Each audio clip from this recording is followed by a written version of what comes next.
আসসালামু আলাইকুম বন্ধুরা, আশা করি আল্লাহর অশেষ রহমতে তোমরা সবাই অনেক ভালো আছো। আজকে আমরা আলোচনা করার চেষ্টা করব ভেক্টরে লম্ব বিক্ষেপ এবং উপাংশ।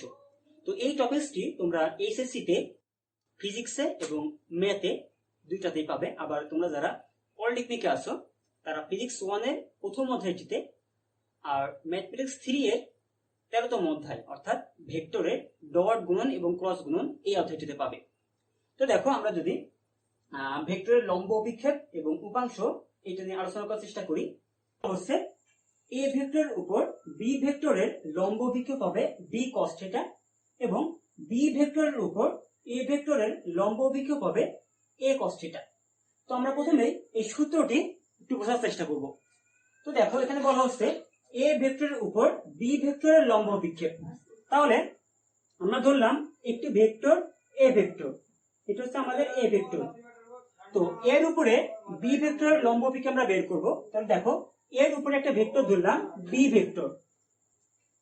তো এ ভেক্টরের উপরে আমরা বি ভেক্টরের যদি লম্ব অভিক্ষেপ বের করতে চাই, তো আমাদের কাজ হবে বি ভেক্টরের ইনিশিয়াল পয়েন্ট এবং ইন্ড পয়েন্ট, এই দুইটা পয়েন্ট থেকে এ ভেক্টরের উপরে দুইটা লম্ব অঙ্কন করা। তাহলে আমরা কি করব, বি ভেক্টরের ইনিশিয়াল পয়েন্ট থেকে আমরা এ ভেক্টরের উপরে একটি লম্ব অঙ্কন করব, আবার বি ভেক্টরের ইন্ড পয়েন্ট বা শেষ বিন্দু থেকে আমরা আবারও এই ভেক্টরের উপরে আরেকটি লম্ব অঙ্কন করব।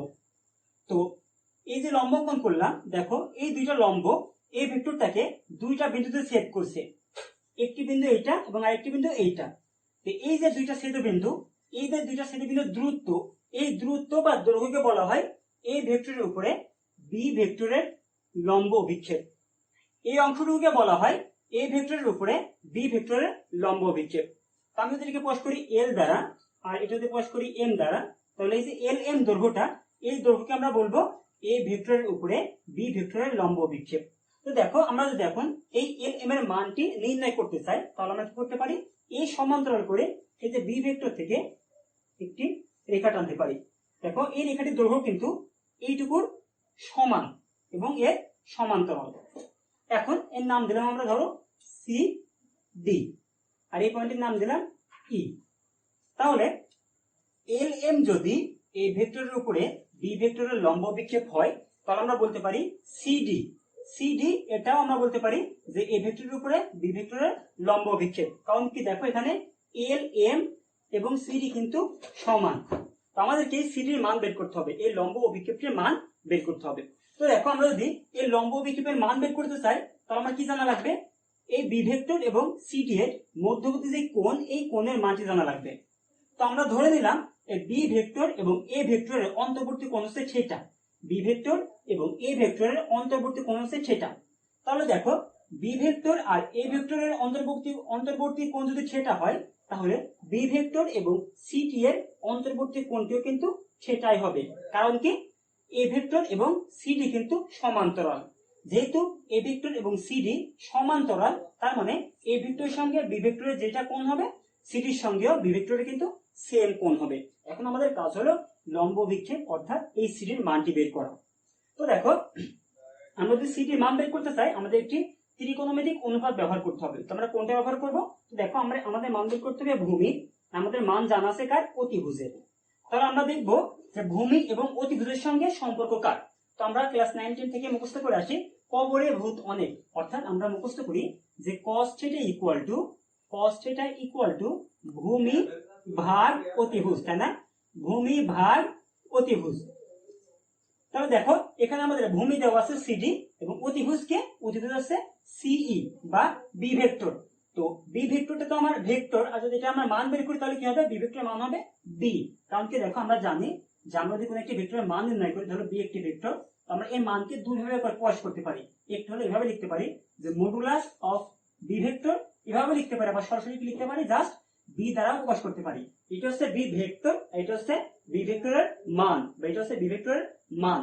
তাহলে দেখো, আমরা এখানে লিখতে পারি যে cos θ ইকুয়াল টু ভূমি ভাগ অতিভুজ। তো ভূমি কত, দেখো ভূমি হচ্ছে সিডি, ভূমির মান হচ্ছে সিডি, আর অতিভুজকে বি ভেক্টর।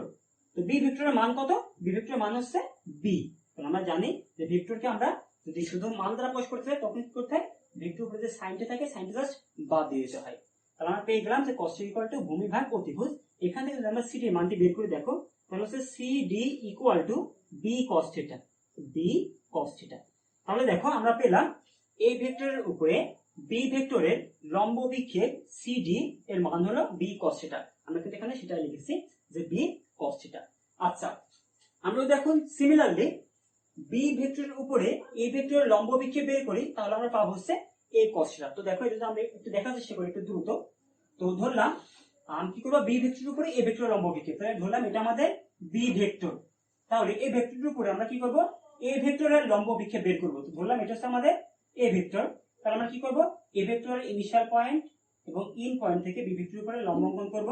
তো এই যে লম্ব অঙ্কন করলাম এই দুটো ছেদবিন্দু, এই ছেদবিন্দু দুটার দৈর্ঘ্যকে আমরা বলবো কি বি ভেক্টরের উপরে এ ভেক্টরের লম্ব বিক্ষেপ। তো আমরা এখন কি করব, এলিমেন্ট সমান্তরাল করে যদি এ বিন্দুর ইনিশিয়াল পয়েন্ট থেকে একটি রেখা অঙ্কন করি যার নামকরণ করলাম সিডি দ্বারা, তাহলে সিডি কে আমরা বলতে পারি বি ভেক্টরের উপরে এ ভেক্টরের লম্ব বিক্ষেপ। তো আমরা এখানে এই কোণটার নাম দিলাম ই।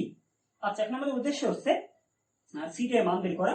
তাহলে ধরে নিলাম এ ভেক্টর এবং বি ভেক্টরের মধ্যবর্তী কোণ হচ্ছে সেটা, তাহলে এ ভেক্টর এবং সিডি ভেক্টরের মধ্যবর্তী কোণ কি হবে, সেটাই হবে। এখন যদি আমরা সিডি মান বের করি আগের মতো লিখতে পারি যে cos θ ইকুয়াল টু কি ভূমি ভাগ অতিভুজ। ভূমি কত, ভূমি হচ্ছে সিডি, অতিভুজ কত, অতিভুজ হচ্ছে এ। তাহলে দেখো আমরা সিডি মান বের করি, তাহলে অতএব সিডি ইকুয়াল টু আমরা লিখতে পারি এ cos θ, এ cos θ।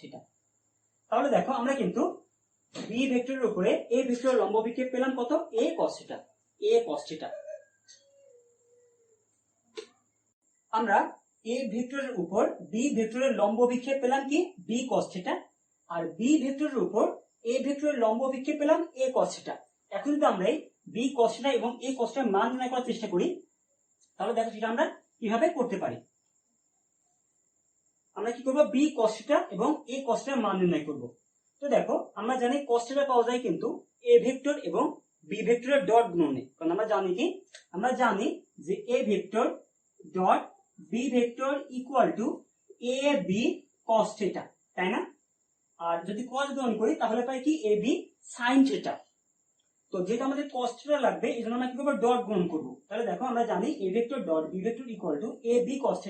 আমরা যদি এখন বি cos θ এর মান বের করার চেষ্টা করি তাহলে দেখো আমাদের বের করতে হবে বি cos θ এর মান।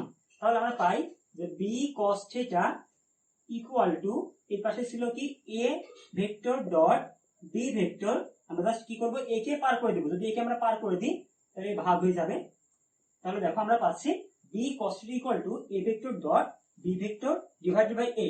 তার মানে আমরা এ ভেক্টরের উপরে বি ভেক্টরের লম্ব বিক্ষেপ বলতে পারি বি cos θ, অথবা বলতে পারি A vector dot B vector divided by A. আবার একই ভাবে যদি আমরা বি ভেক্টরের উপরে এ ভেক্টরের লম্ব বিক্ষেপ বের করতে চাই তো আমাদের বের করতে হবে কি এ cos θ এর মান। তো সিমিলারলি যদি আমরা লিখি সিমিলারলি যে A vector dot B vector equal to A B cos θ, তাহলে দেখো এখানে যদি আমরা এ cos θ এর মান বের করতে চাই তাহলে হবে A cos θ equal to A vector dot B vector divided by B.